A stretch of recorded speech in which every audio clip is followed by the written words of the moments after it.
Vicepresidente Bozzonello, quest'oggi con il Ministro Calenda a visitare la Varsila, un esempio di fabbrica 4.0. È esattamente quello che il Ministro ha appena detto all'ingegnere Barbazza,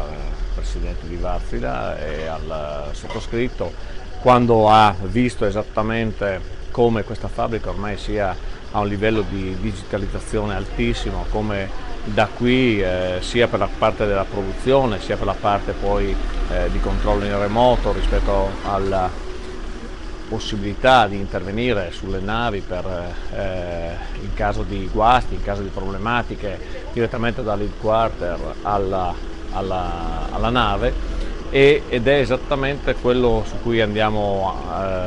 stiamo andando come Industria 4.0, cioè la capacità di mettere insieme tutta la parte dei dati, la digitalizzazione, la robotica, e nello stesso tempo avere delle risposte molto molto importanti e significative come capacità complessiva di una fabbrica di essere competitiva sui mercati mondiali. Questa è una delle vere eccellenze. Qui abbiamo in questo momento proprio in corso, abbiamo firmato qualche mese fa un accordo, un protocollo fra Mise, Regione e azienda dove andiamo a